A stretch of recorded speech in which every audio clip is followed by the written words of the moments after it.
राधे राधे, जय श्री कृष्णा। मेरी वीडियो में आपका स्वागत है।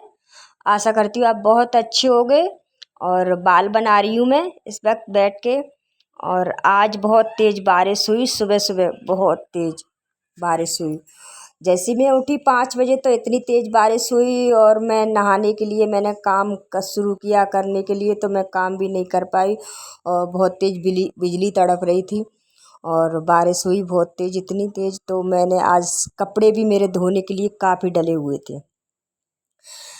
तो लाइट नहीं आई, लाइट चली गई और लाइट जाने के बाद में फिर मैं कैसे धोऊंगी कपड़े। और कपड़े मेरे सारे बहुत सारे पड़े धोने के लिए और कपड़े पहनने के लिए नहीं थे।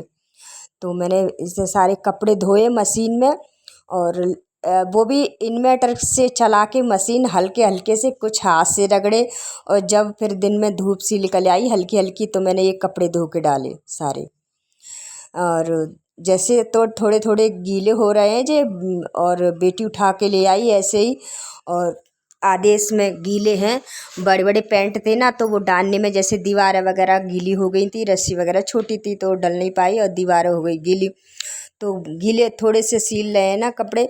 और मैंने इन्वर्टर से ही हल्के हल्के से चलाया, वैसे इन्वर्टर में भी थोड़ा रह गया था तो मैंने उसी से चलाया मशीन को और धोए। क्योंकि हाथ से धुलना तो आग जब करते रहते हैं तो आदत सी छूट जाती है ना।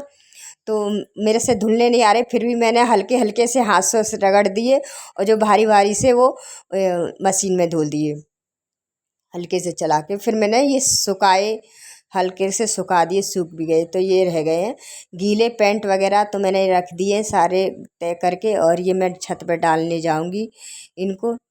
और तो थोड़े से और रह गए जो हल्के हल्के से, तो मैं छत पे डाल के आऊँगी। और वो मैंने बाहर रख दिए अभी इकट्ठे करके।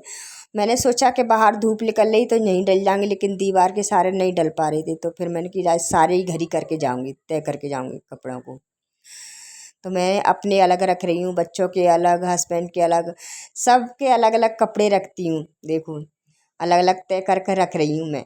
और मेरी अलमारी है छोटी और हम लोगों के कपड़े हैं बहुत सारे। तो क्या कहते हैं, सबके पाँचों जन के कपड़े हैं तो कपड़े ज़्यादा हो जाते हैं। और नए कपड़े हैं, कुछ वैसे सामान भी रखा हुआ है। तो अलमारी हमारी छोटी है, बहुत सारा भरा हुआ है। और आज ये कम्बल वम्बल भी मैंने धोए थे, तो ये थोड़ा पानी जैसे हम सो रहे थे तो ये गीले हो गए, तो मैंने फिर उसी में ये कम्बल वगैरह भी धो के डाल दिए।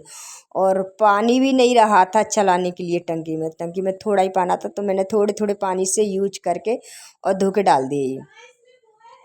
क्योंकि गंदे घर में कपड़े डले रहते हैं तो यूँ समझ लो सारा ही काम बिखरा पड़ा है। और अगर कपड़े धुल गए तो पूरे घर की सफाई हो गई, यूँ समझ लो। आपको भी ऐसा लगता होगा कि जब हमारे कपड़े पड़े रहते हैं घर में तो सारा काम ऐसा लगता है जैसे फैला फैला घर लगता है और अजीब अजीब सा घर लगता है, क्योंकि सारा काम कपड़ों का होता है। तो रसोई और एक कपड़े, तो फिर मैंने ये अब बच्चों के अलग अलग सारे तय कर करके रखती जा रही हूँ और अपने अलग तय करके रखती जा रही हूँ। मैंने सारे लगा दिए तय करके कपड़ों को। और अपने अलग, बच्चों के अलग है, बेटे के अलग हैं। और वे छत पे ये गीले गीले कपड़े फिर मैंने सूखने डाला हूँ। अभी तो धूप निकल रही है हल्की हल्की, तो मैंने ये छत पर डाल दिए सूखने के लिए।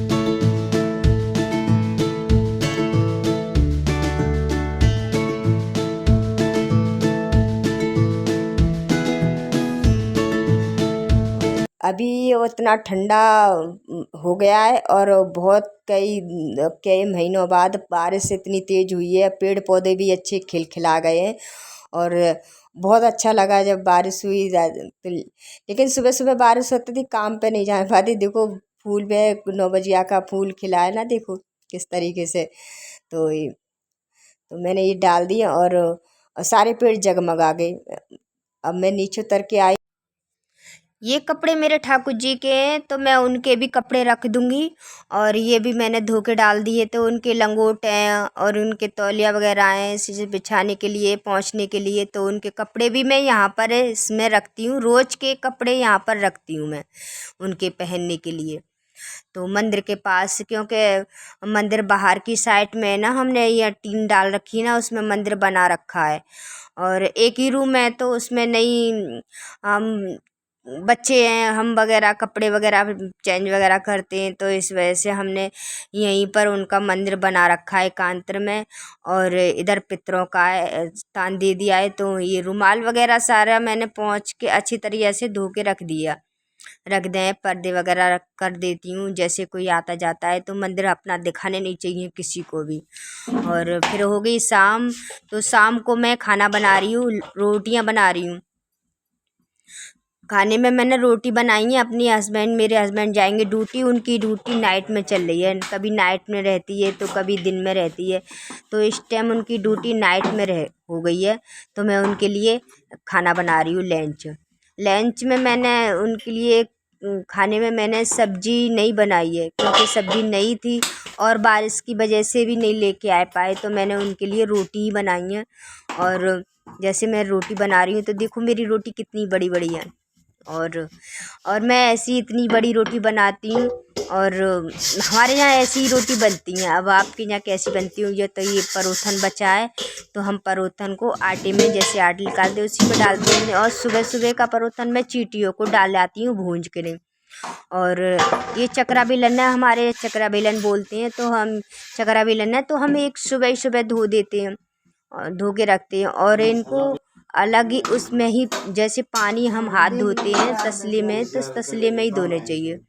तो मैं देखो इतनी बड़ी बड़ी रोटी बन रही है मेरी, और बहुत अच्छे से फूल जाती हैं। अच्छा बड़ी बड़ी रोटियां देखो फूल गई हैं, खूब सुंदर लग रही हैं। और हमारे यहाँ इतनी बड़ी रोटी बनाते हैं, तो मैंने बहुत बड़ी बड़ी रोटी बनाई है। और ये जब लंच में ले जाते हैं तो वो इनके संग के भी बोलते हैं इतनी इतनी बड़ी बड़ी रोटी बना लेकिन मेरी आदत है, मैं इतनी बड़ी हमेशा से हमारे घर में भी ऐसी बनती है रोटी, तो हम ऐसी ही रोटी बनाते हैं बड़ी बड़ी इस तरीके से। मैंने बना ली रोटी सारी, अब एक रह गई है तो ये और ज़्यादा पीछे की हो गई थी ना, तो थोड़ा सा ज़्यादा आटा था उसमें। तो पीछे की रोटी हमेशा बड़ी ही बनती है, और कुत्ते के लिए बनाते हैं ना पीछे की रोटी, तो बड़ी ही बनाते हैं। भारी रोटी कहते हैं, कुत्ते के लिए बननी चाहिए। तो रोटी सारी बना ली मैंने, हाथ धो लिए, इसमें ही हमें तसले में ही हाथ धो लेने चाहिए। और मतलब अलग नहीं धोने चाहिए, तसले में ही हाथ धो लेने चाहिए, बाहर नहीं धोने चाहिए, हाथ सही नहीं होता। तो मैंने घी लगाया है, और रोटी में हमेशा ही घी लगाना चाहिए। जब वो ड्यूटी जाए कोई या लंच में अगर खाना वगैरह रखो तो रोटियां कभी साकी नहीं रखनी चाहिए, मतलब बगैर घी लगी रोटी नहीं रखनी चाहिए। कहते हैं भूत वगैरह खा जाते हैं रोटियों को, वो स्वाद ले जाते हैं, सारा स्वाद चला जाता है। तो इस वजह से कभी भी लंच में साकी रोटी नहीं रखनी चाहिए। और हमारे बड़ी बूढ़े कहते थे घर में, हमारी सास वास और मेरे, जब मैं सिलाई करती थी तो मेरे पास पड़ोस में, मेरी सास तो खैर नहीं है, तो पड़ोस की आती थी बुढ़िया वगैरह मेरे पास बैठने के लिए, तो वो हमें बताती रहती कि इस तरीके से रोटियों को नहीं रखना चाहिए। तो मेरे हस्बैंड मांग रहे हैं रुमाल, और तो मैंने रुमाल दिया उनको। और ये मैंने देखा है एक है कि दो, लेकिन एक ही था, क्योंकि एक मेरे बेटे के लिए रहता है, तो मैंने उनके लिए रुमाल निकाल के दिया। ये धुले रखे थे, मैं छोटे छोटे कपड़े ना इसी थैले में भर के रख देती हूँ, क्योंकि इधर उधर बिखर जाते हैं। फिर ये जुराब थे, तो मैं जुराब वगैरह धो के डाल दिए थे मैंने, गंदे हो गए थे, पानी में आए तो भीग रहे थे, कह रहे बड़े बहुत बड़ा मतलब पानी बरस रहा है बहुत सारा। तो मैंने उन्हें जुराब दे दिए नए निकाल के, फिर मैं लंच लगा रही हूँ। जब तक वो पहनना है जब तक मैं उनके लिए लंच लगा देती हूँ। लंच में मैंने रोटी रख दी है, और एक में प्रसाद वगैरह रख दिया है, और एक में रख दी है, ये चुरवा रखे थे मेरे पास में। एक में मैं खाली लंच कभी नहीं रखना चाहिए, कुछ ना कुछ रखना चाहिए, मीठा भी रखना चाहिए कुछ, क्योंकि मीठा भी ज़रूरी होता है।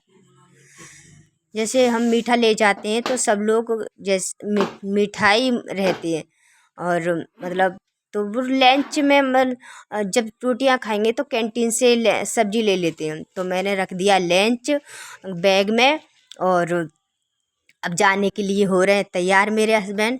और मैं हेलमेट भी दे दिया, और चाबी थी ना तो चाबी दे दी गाड़ी की।